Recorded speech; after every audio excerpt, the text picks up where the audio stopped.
Bonjour mesdames et messieurs et bienvenue à votre 7 semaines dans Dautré, édition du 28 août 2022. Déjà la fin de l'été et la rentrée des classes. Dès la semaine prochaine, nous serons en septembre avec une campagne électorale. Premièrement, nous vous présentons un extrait de l'AGA de la Chambre de commerce et d'industrie Berthier-Dautré où Mme Kathleen Généreux, présidente, présente le bilan des activités faites par la Chambre en tant que présidente. Par la suite, nous allons avec une annonce faite par le CRUL. Le CRUL, c'est le Centre régional universitaire Lanaudière qui a décidé d'aller de l'avant et de demander des soumissions, des demandes au MRC, aux villes, pour avoir un milieu de vie, pour avoir un nouvel, on pourrait dire, campus universitaire dans la région Lanaudière. Et c'était une conférence de presse qui présentait les balises pour cet appel de projet. La campagne électorale, justement, va avoir été lancée aujourd'hui, en principe, par le premier ministre François Legault. Et nous avons, entre autres, deux entrevues. Une entrevue avec Benoît Primeau, qui est le candidat du Parti conservateur pour la prochaine élection dans le comté de Berthier, et aussi son acolyte qui vient de l'Assomption et qui nous parle du fait qu'il doit se présenter contre M. François Legault. Nous avons aussi le discours d'investiture, d'acceptation d'investiture de Mme Julie Boucher. Mme Boucher se présente pour le Parti québécois, encore là, pour le comté de Berthier. Les festivités du 350e anniversaire de Berthierville se poursuivent et nous avons eu une entrevue avec Francis de Grandpré qui va être en spectacle, qui a été en spectacle plutôt samedi soir à Berthierville dans le parc Sainte-Geneviève et il nous avait fait l'honneur de présenter une des pièces qu'il présentera en spectacle. Ce spectacle est gratuit et il sera accompagné de deux autres chanteurs de style country dans la région. En terminant, la problématique du zonage de l'urbanisme fait surface à Saint-Cuthbert lors d'une assemblée extraordinaire de la municipalité. Il a été question des règlements de zonage et nous vous présentons des extraits de cette assemblée extraordinaire. Nous vous invitons à écouter notre bulletin quotidien à tous les jours à 18 h en reprise à 12h30 le lendemain. Il sera sûrement question au cours des prochaines semaines de la campagne électorale et nous serons présents. Sur ce, bonne fin de journée. Au terme de mon premier mandat à titre de présidente, je suis fière de vous présenter le bilan de nos activités qui ont été organisées en 2021-2022. Donc, malgré un début de mandat encore sous le signe de la pandémie, nous avons quand même réussi, grâce à l'implication de tous les membres du CA et aussi de notre permanence, à organiser environ une dizaine d'activités. Somme toute, des belles activités d'assez grande envergure. La première fut le débat électoral, si vous avez été présent, au niveau des élections fédérales là, en début 2021. Ensuite, on a aussi une belle fête de Noël qui a été organisée à la salle de Frontenac, qui était le premier événement où les membres avaient, enfin, on avait un petit peu plus une formule décontractée parce qu'on pouvait là, quand même se rassembler un petit peu plus. Là, les normes avaient un petit peu changé. Donc, ça a été, somme toute, un très bel événement puis une forte présence là, pour un premier événement post-COVID. Et ensuite, dans le cadre aussi des fêtes du 350e anniversaire de la ville de Berthier, nous avons aussi organisé un dîner-conférence au cours duquel l'abbé Claude Sauvageau nous présentait l'histoire de la ville. Si vous avez été présent, c'était très intéressant. Et ensuite, c'était suivi du maire Dominique Perrault qui nous présentait plus l'avenir de Berthierville. Donc, le passé et l'avenir se sont joints dans une même conférence. Ensuite, nous avons aussi une nouvelle formule qu'on a créée en 2021, qui sont les déjeuners réseautage. Donc, si vous n'êtes jamais venu, je vous invite à venir pour la suite des choses. C'est intéressant parce que c'est des événements un peu plus décontractés dans lesquels les membres peuvent échanger, parler de leur entreprise, de leurs défis, de leurs bons coups, etc. Donc, on peut échanger vraiment entre entrepreneurs. Ensuite, nous avons eu aussi le souper tournant qui a été organisé au mois d'avril, vraiment en collaboration avec les trois pôles. Donc, la Chambre de commerce de Brandon, le regroupement des gens d'affaires de la Valtrie et nous-mêmes, bien sûr, la Chambre de commerce de Berthier-Dautré. Donc, c'était encore là un succès, une très belle présence, une belle envergure. Donc, ça a été, on a eu des très, très bons conseils. Puis, excusez-moi, plutôt commentaires. Et c'était intéressant quand même d'avoir des gens de chacun des regroupements. Donc, ça fait beaucoup plus de membres ensemble pour échanger. Dans les activités spéciales, hors calendrier, on a aussi eu le défi entreprise, qui était la 6e édition, qui se trouve à être un tournoi là, de hockey, si vous ne connaissez pas l'événement, qui a eu un très bon succès aussi, malgré qu'on a dû le reporter jusqu'à la dernière minute à cause des normes COVID. On a eu peu de temps, les organisateurs, disons, pour tout finaliser, mais ça a été un très beau succès, donc un événement à reprendre, bien sûr. Ensuite, la 5e édition du Berthier Brou.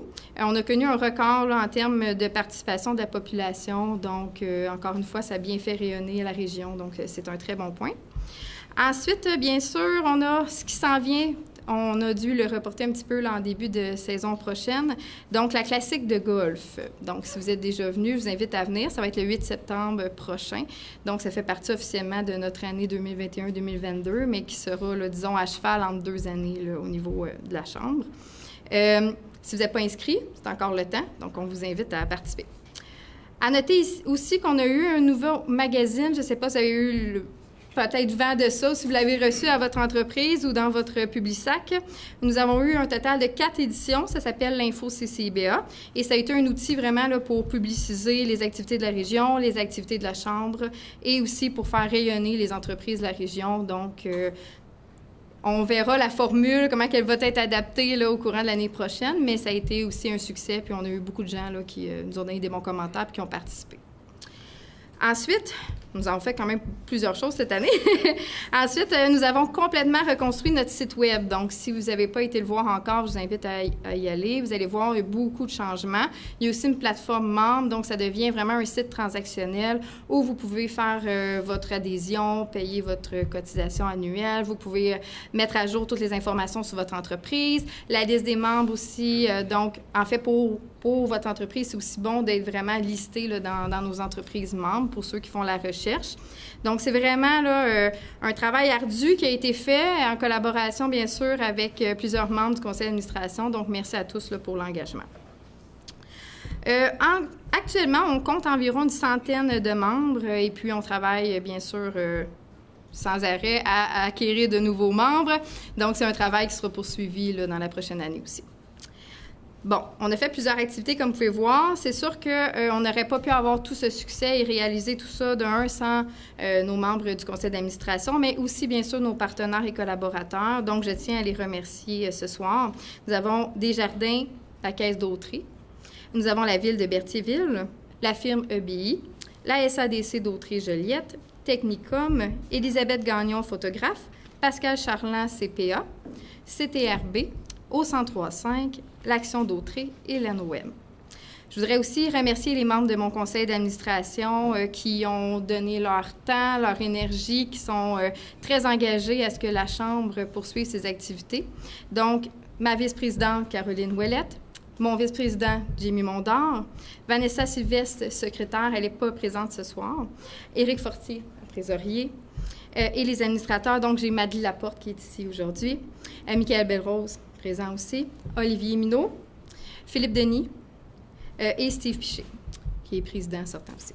Bien, bienvenue à la MRC d'Autry. C'est un grand plaisir de vous recevoir ici aujourd'hui pour cette conférence de presse du Centre régional universitaire de Lanaudière.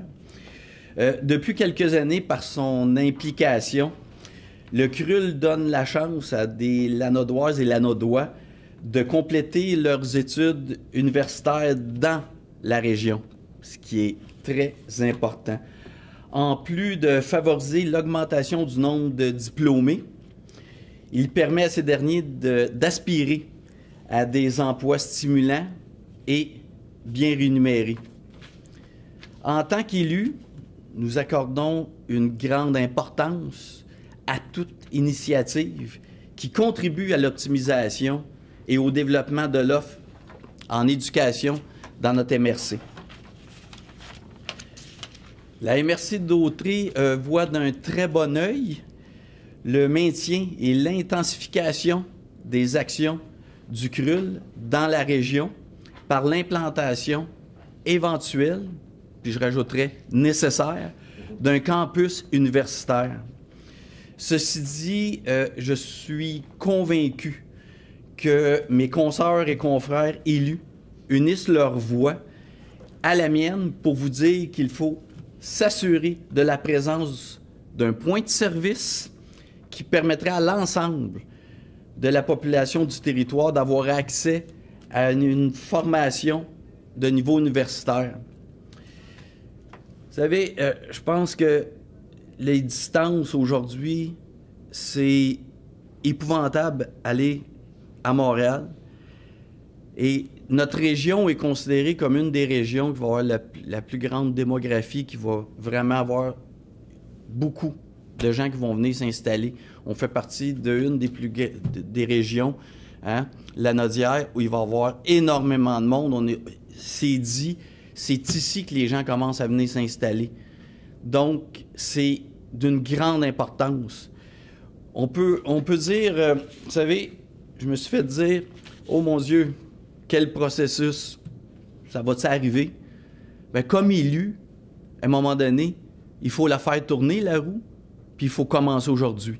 Si on n'est pas là, bon, moi, on aura participé à probablement la réalisation d'un projet vraiment incroyable. Bien, je termine en félicitant le CRUL pour ses interventions ainsi que le travail accompli. Puis je vous dirais, bonne continuité. Puis Guillaume, très heureux que tu sois le président du CRUL. Je pense que ça va nous amener excessivement loin et que l'ensemble de la région va être excessivement gagnant. Et surtout, nos jeunes. L'importance, aujourd'hui, le manque de main-d'œuvre, d'avoir des gens diplômés, c'est primordial. Et la distance fait une différence. Notre région, vous savez, le décrochage scolaire dans notre région est excessivement élevé. Bien, d'avoir un campus universitaire où les gens proches pourront aller étudier, ça va avoir une incidence sur le décrochage scolaire. Donc, on va être en arrière de vous autres et à vos côtés pour réaliser ce projet. Je vous remercie beaucoup. Bienvenue à vous tous à cette conférence de presse importante qui permettra à la région de la Naudière de franchir un nouveau pas significatif dans le développement de l'offre universitaire pour nos jeunes. D'abord, c'est important de le rappeler que le CRUL a pour mission de permettre aux étudiants de compléter des études universitaires sur le territoire de la Naudière et de mettre à la disposition des entreprises des formations adaptées à la réalité et à l'évolution du marché de travail. Cette mission se traduit sans cesse avec une augmentation des inscriptions aux différents programmes offerts en plus d'avoir une participation plus grande des entrepreneurs et gestionnaires aux diverses formations. Maintenant que nous prenons conscience de cela, il est important pour le conseil de gouvernance, je salue d'ailleurs quelques-uns des membres qui sont là, de se positionner sur les prochaines étapes du CRUL afin d'amener la région plus loin et surtout rattraper le retard que nous avons en matière de diplomation universitaire au Québec, comme le disait si bien mon ami Christian. C'est pourquoi je suis ici devant vous pour vous annoncer le lancement officiel d'une démarche d'appel de candidature des milieux de vie pour l'implantation d'un futur campus, et là je le dis, d'un futur campus universitaire dans la Naudière. En concertation avec les milieux universitaires présents dans la région et tous les élus municipaux, l'objectif de cette approche est de qualifier le meilleur milieu de vie pour accueillir un futur campus universitaire. Pour vous convaincre de la nécessité de cet appel de candidature, je vous invite à réfléchir à l'exemple du campus de l'UQTR à Drummondville. 2000 étudiants fréquentent annuellement cette institution, alors que dans la Naudière, nous estimons qu'on pourrait très rapidement être plus de 2300 étudiants qui pourraient intégrer une future installation universitaire. La Naudière mérite donc pleinement sa voix à ce chapitre en matière de desserte universitaire. Cette annonce est le fruit d'un consensus au sein du conseil de gouvernance représenté par des élus de la région, des représentants des universités, des dirigeants d'institutions comme le CIS et les centres de services scolaires, de même que des entrepreneurs. Pour l'occasion, 3 firmes ont été sollicitées afin d'analyser les propositions que nous recevrons et faire le portrait des milieux de vie. De cette façon, les résultats seront objectifs, mais surtout équitables. Donc, on sait vraiment bien l'importance que revêt pour la région l'établissement d'un campus universitaire dans la Naudière. Vos échanges au cours des dernières semaines avec justement le CRUL nous a permis de saisir vraiment l'ensemble du contexte et des particularités des services en éducation postsecondaire qui sont actuellement dispensés sur le territoire. Donc, on est très conscient que l'arrivée d'un nouveau campus universitaire a le potentiel de modeler de façon importante le développement pour la région, puis améliorer le milieu de vie des étudiants et des Lanaudois en général par l'apport en services supplémentaires qui sera dispensé. Donc, pour cette raison-là, Le groupe DDF, on entend utiliser une approche qui est rigoureuse, qui a déjà fait ses preuves dans le cadre de mandats similaires. À titre d'exemple, le ministère de l'Éducation s'est prévenu de nos services à plusieurs reprises dans les derniers temps pour assurer un arrimage entre les besoins de main-d'œuvre puis l'offre de formation à divers degrés, à divers endroits au Québec. Dernièrement, on a réalisé un important portrait de la situation au nord du 49e parallèle, dans le contexte où il y a l'isolement, l'éloignement justement des grands centres urbains, où est-ce qu'il y a plusieurs communautés autochtones. Donc, on a fait un portrait justement du 49e parallèle. On voit qu'on devait arrimer les besoins de main-d'œuvre avec les besoins de formation. Et les besoins de main-d'œuvre sont à projeter considérant le développement de plusieurs mines et l'agrandissement de plusieurs mines au nord du 49e parallèle. En plus de cela, les meilleures tendances nationales et internationales ont dû être relevées. Puis, au final, des pistes de réflexion ont été soumises au ministère en vue d'améliorer la situation. Des villes puis des régions font également appel à nos services pour déterminer les plus importants créneaux porteurs de développement pour la région, justement. Donc, c'est à nous qui est venu la responsabilité d'établir la vision des principaux éléments qui devaient guider le développement de la zone d'innovation littorale est de Québec. Le plan directeur des parcs industriels de la ville de Lévis, par exemple, était de notre ressort. On a ciblé les créneaux porteurs de développement pour la ville, les terrains qui offrent le meilleur potentiel de développement, tout ça dans un contexte de développement résidentiel très important et proximité avec la ville de Québec. Donc, au final, on a l'expérience vraiment des mandats qui ont une forte retombée sociale et économique pour les régions. Pour le présent mandat, donc celui du campus universitaire de la Naudière, on va analyser une série d'indicateurs qui reposent sur différents pans du développement socio-économique de la région puis de chacune des municipalités. Donc, à cet effet-là, on va questionner et analyser 5 différents éléments. Le premier, c'est le contexte socio-économique. Donc, on va aller regarder certaines données prospectives et actuelles de la population, la scolarité, le logement. On va également analyser le transport et les différents modes de déplacement, donc transport actif, transport en commun, les principales voies de déplacement qu'on retrouve sur le territoire pour assurer l'accessibilité du campus universitaire au plus grand potentiel de personnes. Les infrastructures et équipements de services, donc les écoles, les centres de formation, le centre de santé qu'on retrouve sur le territoire, l'Internet, le réseau Internet, on va analyser ces éléments-là. Les éléments de planification territoriale, donc quelles sont les grandes orientations de développement pour les villes, est-ce qu'il y a des secteurs de contraintes, et finalement, les éléments distinctifs de la zone, ou plutôt du milieu de vie spécifique visé pour l'accueil du présent campus universitaire. Donc, on va vouloir voir justement c'est quoi la vision qu'il pourrait y avoir de ce campus universitaire-là, les différents zonages, usages, normes ou dispositions particulières de l'endroit convoité, puis voir s'il y a un potentiel d'agrandissement dans le milieu de vie visé pour le campus universitaire. Donc, les villes qui vont désirer faire partie de l'analyse vont avoir la possibilité de déposer un dossier de candidature complet qui va adresser chacun justement de ces critères-là identifiés dans le cahier de charge. Et le cahier de charge va vous être envoyé, va vous être rendu disponible finalement aujourd'hui en fin de journée.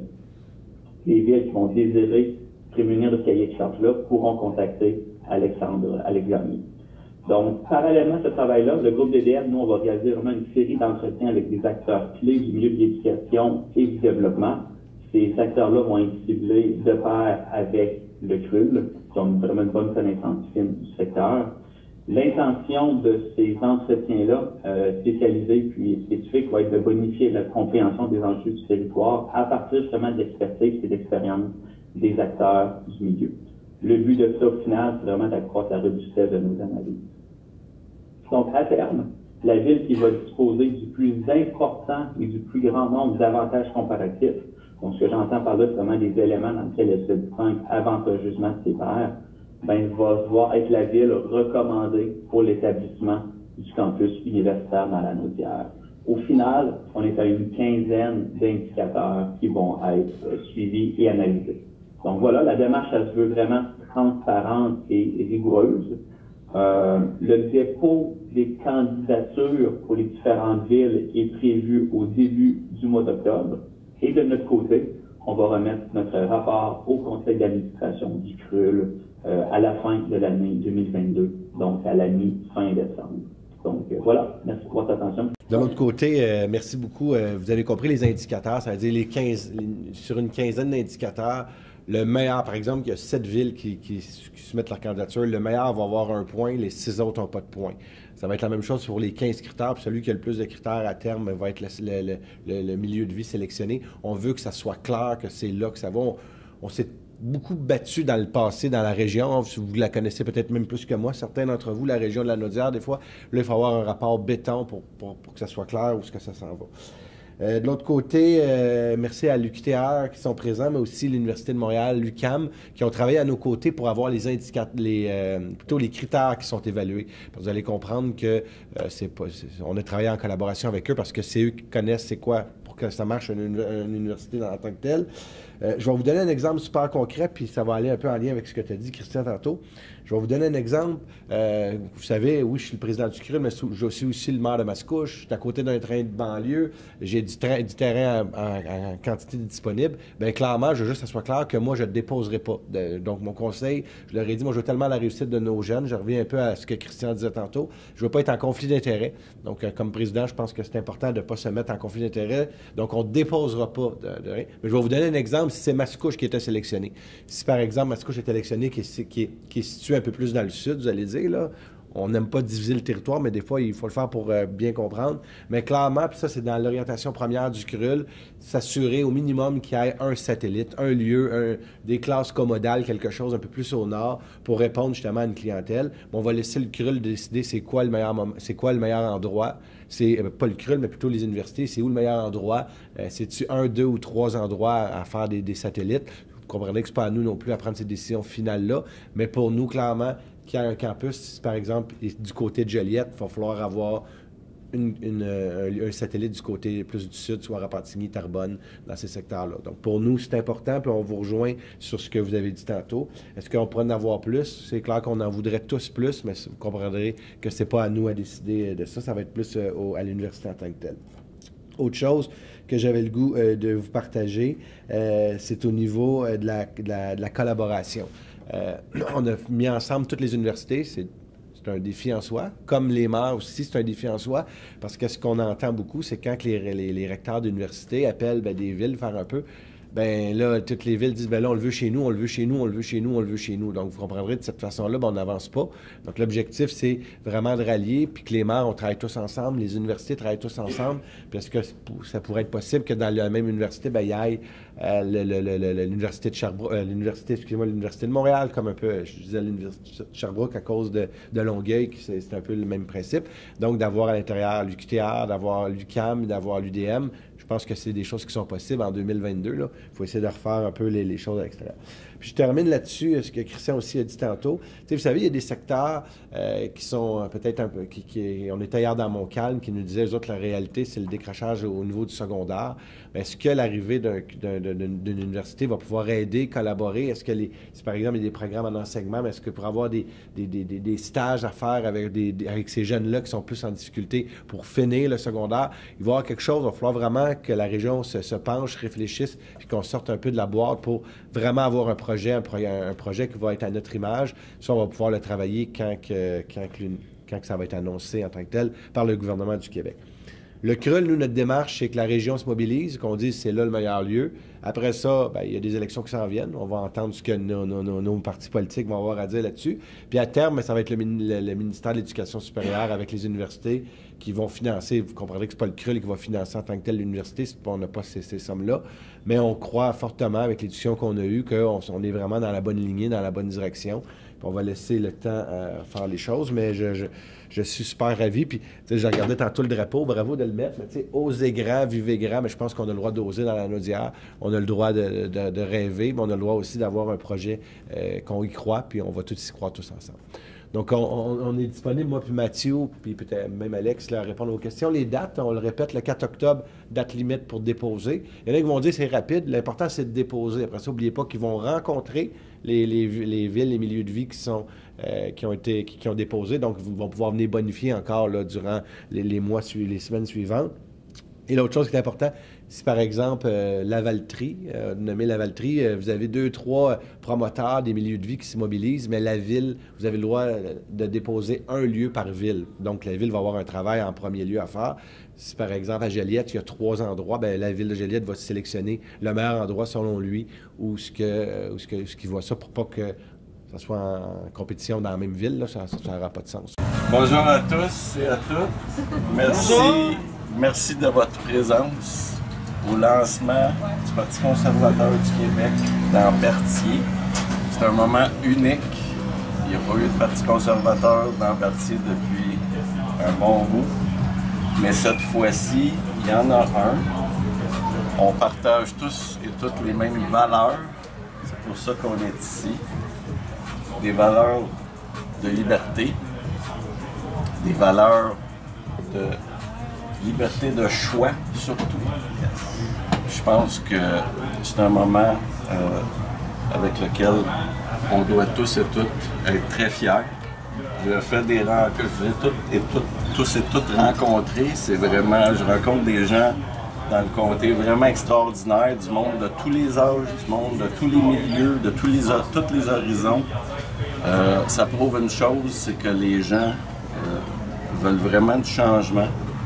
Puis les valeurs qui sont prônées par le Parti conservateur du Québec, c'est les valeurs qui sont chères à la population du Québec et du comté de Berthier. Je vous en remercie d'être ici. C'est le lancement. On commence la campagne dès ce soir. Ça va être toute une campagne. Puis on va tous et toutes être très fiers, je pense, rendus au 3 octobre. Merci beaucoup. Merci. Yeah. On est avec Ernesto Almeida, Vincent, qui est candidat dans un comté voisin, très proche de Berthier, le comté de l'Assomption. Oui, monsieur. Et à l'Assomption, ben, c'est le comté du premier ministre. Là. Je pense que pour un candidat conservateur, ou peu importe le parti, c'est un gros défi. Là. Oui, c'est vraiment gros parce qu'il faut se souvenir que la CAQ était choisie majoritaire là. Et une partie de ça, c'est ma faute aussi parce que moi je votais pour la CAQ parce que moi je cru à la CAQ. Sauf que M. Legault, il n'a rien fait de ce qu'il avait promis. Moi, à ce moment-là, vraiment, là, il n'y en avait pas le choix là, de pourquoi ne pas présenter là-bas, là, justement contre lui. Parmi les raisons qui t'ont poussé vers le Parti conservateur, c'est la liberté, je pense. Oui. Parce que toi, tu es cubain d'origine. Oui, exactement. Exactement, je suis cubain d'origine et pour personne, c'est pas inconnu le régime cubain, la dictatoriale qui est là-bas, qui décide pour tout. Il fait tout pour avoir son argent pour l'armée, pour contrôler le peuple, mais rien à donner aux citoyens. À ce même moment-là, justement, il y a des manifs très fortes, très répressives dans le pays. Les quels je les exhorte à beaucoup de Québécois qu'ils pensent 2-3 fois avant d'aller à Cuba. Ici, bon, parce qu'il vraiment y a ça, essayer d'aller voir les gens là-bas directement qu'y aller à les sauter pour ne pas alimenter la... Quel est le lien avec le Parti conservateur? C'est la liberté de choix, je pense. Exactement. C'est pour ça que je sais, parce que pour pouvoir expliquer, on pourrait passer des heures pour expliquer exactement les motifs, mais une des choses fondamentales, c'est la liberté qu'ils nous ont enlevée pendant ces dernières années. Moi-même, je voulais encore émigrer à la Floride. Parce que je dis non, je ne vais pas rentrer encore dans un système là qui va me dicter quoi faire, comment est-ce qu'il va gérer mon corps, comment est-ce qu'il va gérer ma vie, qu'est-ce qu'il va me dire si je peux ou pas rentrer dans un restaurant parce que ça prend un slogan, ça prend une vignette là, comme si on était une auto ou quoi que ce soit, là, ou un livret ou quelque chose qu'on vend. Là. On est des humains, là. On est capable, on est des adultes, là, on est capable d'être responsables nous-mêmes. Je n'ai pas besoin que quelqu'un vienne et me dise, regarde, il faut que tu roules de même, il faut que tu fasses comme ça, il faut que tu mettes ta ceinture. Non, je le sais, la loi est là. Je suis un adulte responsable. C'est pour ça que j'ai des enfants. C'est pour ça que j'ai une compagnie. C'est pour ça que j'ai la responsabilité civile vers mon pays. Alors, viens pas me dire, quoi faire là, dans ma vie. Là. Quel genre de campagne vous allez mener là, à compter de dimanche? Ma campagne, sincèrement, je me vais baser surtout en partant avec le respect. Moi, je ne vais pas commencer à jouer, à essayer de détacher ou de dire ou rire ou quoi que ce soit. Ça donne à rien. Moi, ce moment-là, le plus important, c'est agir et avancer dans tous les problèmes qu'on a eu tous les Québécois ces derniers temps, avec la perte d'emploi, avec les agriculteurs, avec ces problèmes avec l'État, que c'est des dossiers que je voulais aussi regarder parce que je suis dans ce comté-là.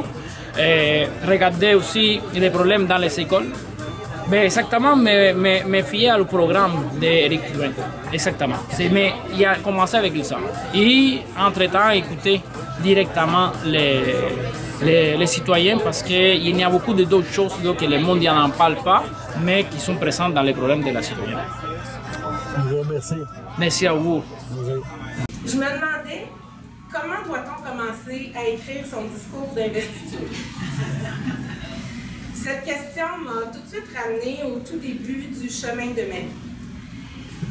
Si c'était ma mère qui vous parlait en ce moment, permets-moi, maman, de dire, je peux vous dire que ma mère vous dirait que déjà toute petite, ma personnalité d'enfant était empreinte d'une persévérance et d'une volonté à toute épreuve. Elle a d'ailleurs failli me perdre souvent dans la foule. Disons que la petite fille d'Hochelaga Maisonneuve, qui est devenue peu de temps après la petite fille de Saint-Gabriel, savait ce qu'elle voulait et elle allait chercher ce qu'elle voulait. Je dirais même que si elle le faisait, c'est qu'elle était animée d'une conviction profonde et sans aucune borne qu'elle pouvait réussir. C'est par exemple, comme anecdote, cet élan de conviction qui m'a poussée à l'âge de 3 ou 4 ans à cogner à la porte de mon grand frère qui ne voulait pas ouvrir. Et j'ai cogné avec un matelas sur la tête pour me cacher en disant « Tu peux ouvrir, c'est pas Julie! » Et malgré une certaine naïveté qui peut accompagner des convictions, j'ai quand même réussi parce qu'il a ouvert la porte. C'est peut-être cette persévérance aussi qui m'a menée à différents endroits sur le chemin de ma vie. Je pense entre autres à une année entière partie toute seule au Nouveau-Brunswick pour travailler dans une école francophone et ainsi accompagner les petits Acadiens. J'étais à la découverte de leur culture, mais aussi de leur franc-parler. Ce français coloré, ce français, mais ce franc-anglais aussi si particulier. C'est sûrement cette persévérance qui m'a aussi amenée à faire mes études en enseignement du français au secondaire, sans oublier celle de faire mes études à Montréal en arts et lettres et en graphisme. On nous met parfois sur notre chemin de beaux hasards de vie. J'ai ainsi eu sur le mien la chance de rencontrer mon précieux conjoint, Christian, et eu le privilège de devenir mère de 3 enfants magnifiques qu'on élève ici tout près à Sainte-Élisabeth. À travers ce chemin de vie, j'ai parfois été mère à la maison, parfois enseignante, puis de retour à la maison et de retour en enseignement. Toutefois, j'ai toujours été impliquée de près. J'ai toujours été impliquée de près dans l'éducation de nos enfants et proche de nos communautés, parce que je savais que pour eux, ça faisait toute la différence. Je ne me suis pas demandé, quand était le moment venu, comment devenir candidate pour le Parti québécois. J'ai simplement eu le sentiment que je devais le devenir. Hésiter, oui, je l'ai fait. Réfléchir, je l'ai fait aussi. Malgré le cynisme qui est bien présent envers nos institutions en ce moment en politique, je suis venue à la conclusion que c'était une merveilleuse façon de faire la différence chez nous, dans notre région. J'ai toujours cru en l'importance de pouvoir faire une différence. Parce que faire la différence, c'est garder espoir en nos convictions. C'est garder espoir en notre avenir. Persuadée que cette différence passe par l'implication et notre démocratie, je me présente aujourd'hui devant vous comme candidate pour le Parti québécois d'Ambertier. Oui.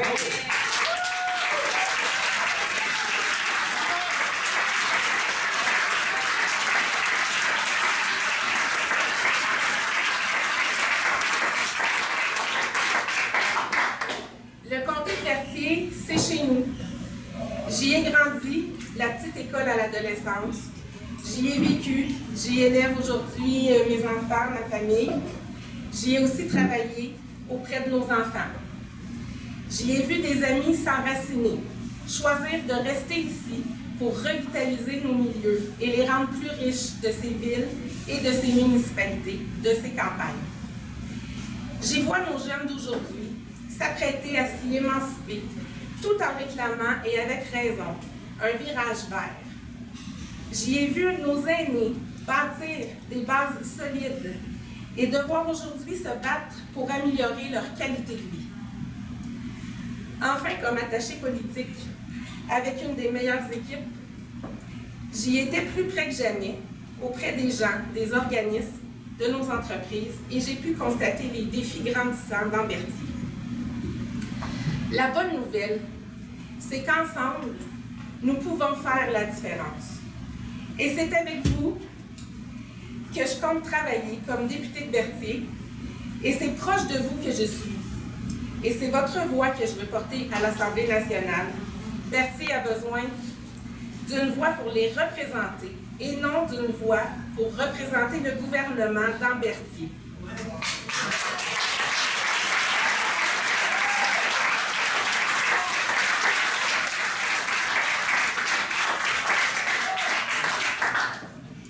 Il faut redonner le pouvoir à nos régions, pour nos infrastructures, pour notre aménagement du territoire, pour l'accès à nos services publics. Décentraliser nos pouvoirs de décision et revenir proche de nos gens et faire confiance à nos acteurs sur le terrain. Oui, c'est sur ce chemin de vie que je me trouve aujourd'hui, armée de courage, de mes convictions avec le meilleur parti qui soit, le Parti québécois, pour un Québec qui va vers son émancipation. Un Québec qui aura l'assurance que nos petits-enfants parleront français encore demain, à la maison comme dans nos chansons. Pour renverser le déclin vertigineux de notre langue, il faut en faire une langue d'immigration, de l'intégration, une langue de l'éducation, du travail et de ses entreprises. Que notre langue devienne un véritable véhicule de culture et de fierté. Un Québec qui garantit à tous de pouvoir vivre et vieillir dans la dignité, permettant à nos aînés de vivre et vieillir chez soi, de briser l'isolement, de freiner leur appauvrissement, de protéger leurs droits et investir dans le déploiement des soins de proximité et non dans du béton coûteux et polluant que ni nos aînés ni nos jeunes ne veulent. Un Québec qui poursuit son dialogue de nation en nation avec nos communautés des Premières Nations, qui brise leur isolement, les inclut et les considère véritablement d'égal à égal. Un Québec qui utilise ses ressources naturelles pour un environnement durable et plus sain, qui s'occupe de son eau potable, qui verdit les espaces urbains et choisit l'électrification stratégique des transports, des bâtiments et de l'industrie. Un Québec qui est maître de son fleuve Saint-Laurent, de la protection de son territoire, mais surtout un Québec qui ne subventionne plus le pétrole de l'Ouest.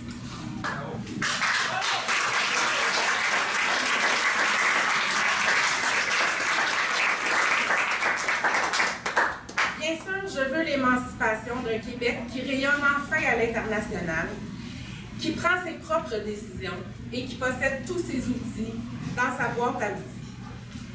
La vérité, c'est que notre capacité de faire nos propres choix recule, ce qui définit notre identité aussi.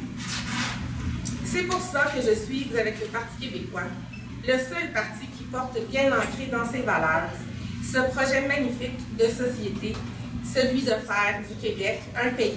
Bravo!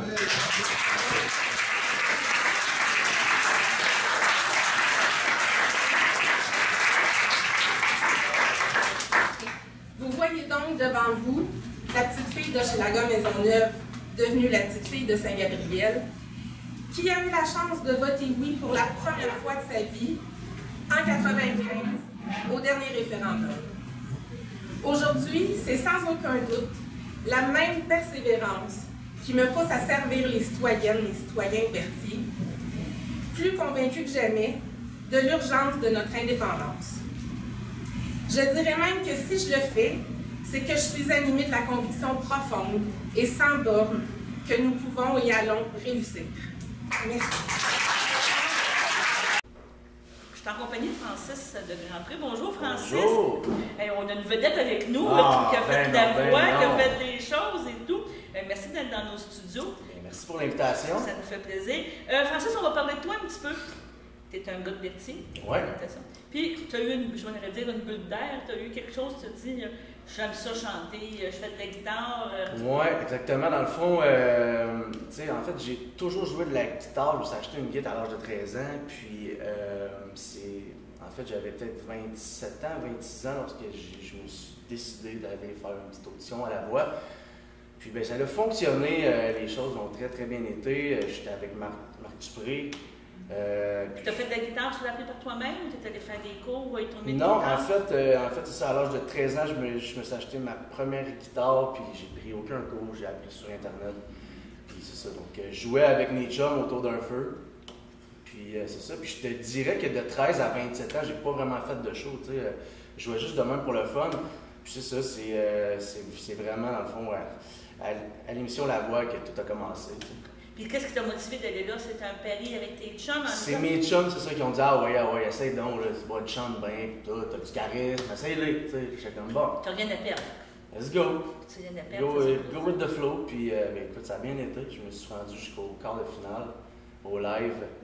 Puis là, en fait, on est en grosse pandémie en plus, on est en zone rouge, fait que c'était assez particulier. Donc à ma sortie, ben c'est ça, on est signé avec une maison de disques. Puis là, ben, mon album est sorti il y a 3 mois. Donc, les choses vont vite. Ça, c'est bien. Tu me dis que tu étais avec Marc Dupré.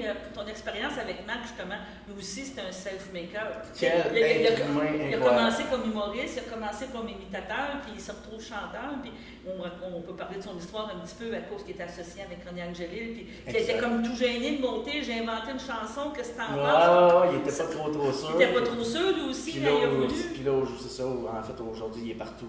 Il est partout. Non, c'est ça, c'est un très très bon Jack, puis il était là pour les bonnes raisons, tu sais. Il était là pour nous aider, puis honnêtement, il m'a vraiment aidé, il m'a comme donné confiance. Puis ben, je le remercie aujourd'hui pour ça. C'est ça. Donc, tu as un mentor, tu as quelqu'un qui t'a montré la voie, dans les deux sens du terme, là, la voie, la chanson, mais la voie, le chemin, de dire, regarde, vas-y mon gars. Exactement, puis tu sais, dans la vie, c'est bien beau, bien chanter, mais il y a tellement autre chose pour devenir un artiste, que ce soit la présence sur scène, que ce soit des petites technicalités, puis ça, ben, il m'a vraiment aidé là-dessus. T'as aimé ça, c'était une bonne école? Vraiment. Ça s'est passé vite, honnêtement. On est comme jeté dans la gueule du loup. Donc c'est comme, ah ouais, mon homme, ah ouais, sur le stage, puis chante, tu sais. Ouais, c'est ça. Mais je pense que c'est ça. Ça, c'est la plus belle école, en fait. Puis le fait du jour au lendemain d'être reconnu, de faire le front de Allô Vedette, du séjour, puis des choses comme ça, c'est assez particulier. Spécial, c'est sûr que c'est le fun, c'est flatteur. C'est ça, les choses ont tellement été vite, mais bon, on embarque dans le bain, puis on y va. Tu disais que tu travailles aussi dans le milieu carcéral, tu étais agent. Je me l'avais dit, tes chums, tes gens, tu veux pas, je me l'avais dit, les prisonniers, là, je sais pas si tu appelles ça comme ça. Eux autres aussi, aujourd'hui, sont quand même plus ouverts à au monde, puis tout ça, que quand ils t'ont vu, quand ils ont dit, hey, c'est le gars que je vois le dimanche soir à la TV, il vient jaser avec moi, il s'occupe de moi, ça a fait. Exactement, puis même eux autres sont fiers de ça. En fait, je pensais que ça allait être le contraire, tu sais. Mais non, écoute, quand je vois les gars, ils sont comme, hey, good job, c'est le fun, tu sais.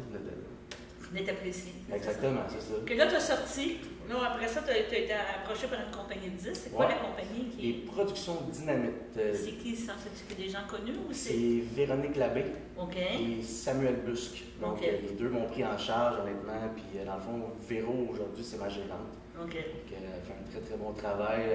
Donc, on aurait dû passer par la gérante pour te parler aujourd'hui. Ah, ben là, en fait, elle était en vacances durant ce temps-là. Fait que là, c'est moi qui ai repris la relève. Mais non, écoute, elle est très bonne. Il va fort dans les coins. Fait que moi, j'aime ça. T'aimes ça? Puis tu me parlais que t'étais en Gaspésie. Ouais, en fait, on a fait un show à Matane la semaine dernière, le dimanche. Puis 2 jours avant, j'étais aux îles de la Madeleine. Fait que, ouais. Tu visites des belles places aussi en même temps. Oui, c'est ça. C'est le fun, c'est le fun. Ton premier album, comment tu as composé ça? Comment tu as pensé à ça? Avec eux autres, c'était Oui. des collaborations? C'était Oui, quoi? en fait, tu sais, moi, dans le fond, l'album, je voulais que ça me ressemble énormément. Donc, moi, dans la vie, je suis un gars de pêche, de chasse, un gars qui aime... Le gars des îles. Exactement, c'est ça. Tu sais, mettons, on a la fille des îles ici, mais on a aussi le gars des îles. En plus, les deux, on a un camp sur la même île, donc c'est drôle. Mais c'est ça, donc je voulais des tunes qui me ressemblent, tu sais, des tunes de chasse, de pêche, des tunes de bière, là, tu sais. Donc je te dirais que dans l'ensemble, autour de mes 11 chansons, ça parle énormément de ça. Ouais. Là, samedi, tu vas être justement un gars de la place qui chante sa place. Ben oui, j'ai hâte, tu sais, c'est ça, c'est le fun de jouer devant ces chums. Mais t'as-tu peur de la réaction aussi? Pas en tout, j'ai hâte. Ouais. J'ai hâte, en plus, il annonce beau, il annonce pas trop chaud. 22-23, comme on s'était dit tantôt. Non, j'ai juste hâte. C'est le fun de voir les gens qui vont être en face de moi, des gens que je croise ici, exemple, au IGA, au métro, c'est le fun. Puis, tu fais ça avec Laurence? Oui, exactement. Tu fais ça avec Serge? C'est ça. Il y a 2 artistes invités, c'est Laurence Saint-Martin et Serge Massé. Que tu es rendu Francis and Friends. C'est ça, c'est cool, ça. C'est ça. Puis, dans le fond, c'est le fun quand on est comme multi-artistes dans le même, sur le stage. Avez-vous préparé des duos? C'est à quoi qu'on peut s'attendre? C'est chacun qui va faire ses numéros ou on peut avoir des surprises? Oui, chaque artiste va faire ses chansons, puis à la fin, on chante tout le monde ensemble pour mettre le party dans la place. Mettre le party dans la place pour ça. Ah, ça va être vraiment le fun. Moi, j'ai bien hâte. Là, tu fais ça avec combien de musiciens? Donc, autrement dit, tu es musicien de Laurence, chacun a ses musiciens? Non, c'est mon ben à moi. C'est mon ben à moi, puis dans le fond, mon ben a appris aussi les chansons des deux autres artistes. OK. Donc, c'est ça, on va être une couple sur le stage. C'est du band, c'est tes amis? C'est qui? Ouais, c'est mes chums de gars. Ouais. C'est bien. Donc, on va être 5 en tout sur le stage. Donc, si on invite tout le monde à venir te voir samedi, il annonce beau. En plus, c'est gratuit. C'est gratuit, que profitez-en.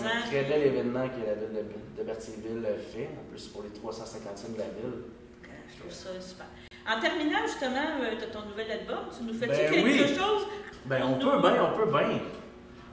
On y va dessus avec la toune qui m'a mis au monde. Parfait, vas-y. Ça, c'est vendeur, pareil. Moi, c'est pas mal vendeur. Ben, je suis bien d'accord, tout le monde ça va faire une motivation de plus pour venir te voir. All right. Allez, vas-y. Fait qu'on passe ça.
J'en ai juste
Règlement 332. Donc, c'est un règlement, dans le fond, c'est pour permettre les habitations bifamiliales isolées dans la zone 3C. Là, Annie, tu me disais que tu allais te retirer. Déclare ton intérêt. OK, parfait. Donc, dans les attendus, donc, il y a une compagnie à numéro représentée par M. Jacques Turcotte qui a fait une demande de modification au règlement relatif au zonage afin de permettre la construction d'une habitation de type bifamiliale dans la zone 3C. La zone 3C, c'est la zone de la route Fafard. Donc, la compagnie à numéro a le projet de convertir l'ancien salon funéraire situé au 100 route Fafard à Saint-Cuthbert en résidence bifamiliale. La note 12 à la grille de spécification pour la zone 3C ne permet les résidences bifamiliales que par l'aménagement d'un logement au sous-sol d'une résidence existante. Attendu que le Conseil est d'avis que la note 12 à la grille de spécification n'a plus sa raison d'être. Donc, c'est dans le fond déposer l'avis de motion et adopter le projet de règlement tel que présent. Le règlement numéro 333, dans le fond, il est pour diviser la zone 22A existante, la diviser en 3 zones. Ça fait longtemps que le conseil municipal veut le faire, donc on se trouve à réduire la zone 22A et à créer 2 autres zones qui sont les 22A1 et 22A2. Là, dans le projet de règlement, je vous ai remis, j'ai mis les schémas, là, c'est peut-être pas clair, là, parce qu'il y a beaucoup de détails dedans, mais on voit l'ancienne zone 22A et la nouvelle, ainsi que les nouvelles zones 22A1 et 22A2. Oui. Essentiellement, la 22A1 part du sud de la municipalité, puis va être délimitée par... attendez un peu. Va être délimité par la route Saint-Esprit qui va remonter la rue principale, excusez-moi, le rang sud, passer par la traverse du Moulin d'Ousset, puis aller rejoindre le rang York. Okay. Ensuite, en haut de ça, on a la zone 22A comme on connaît actuellement. Puis la zone 22A2 va représenter la partie nord de l'actuel 22A à partir de la voie ferrée du CN, dans le fond. Fait qu'en gros, c'est ça. Maintenant, le règlement numéro 334. Oui, lui, ce règlement-là, il est pour permettre les usages mixtes dans certaines zones du périmètre urbain. Donc, en fait, là, de la façon que ça va se faire, c'est qu'on va rajouter au règlement sur le zonage, le règlement 82, on va rajouter l'article 8.2.9. OK? Je vais lire les spécifications de cet article-là. Donc, ça dit qu'un bâtiment principal à usage mixte est un bâtiment pouvant abriter 2 groupes d'usages différents autorisés dans la zone où il est situé et il doit respecter les conditions suivantes. Donc, c'est pour un bâtiment principal, normalement, a le droit à un usage principal. Là, ça va être permis à 2 usages principaux. Si ils remplissent les conditions, donc le bâtiment principal à usage mixte est permis dans les zones prévues à la grille de spécification à l'item normes spéciales. Donc, on va rajouter une colonne usage mixte dans la section des normes spéciales. Les usages principaux doivent se situer à l'intérieur d'un seul bâtiment. Donc, ça concerne juste le bâtiment principal. Donc, il ne pourra pas avoir un bâtiment principal qui est usage résidentiel et sur le même lot un deuxième bâtiment qui va servir commercial. Si la personne veut faire ça, elle doit avoir 2 lots différents.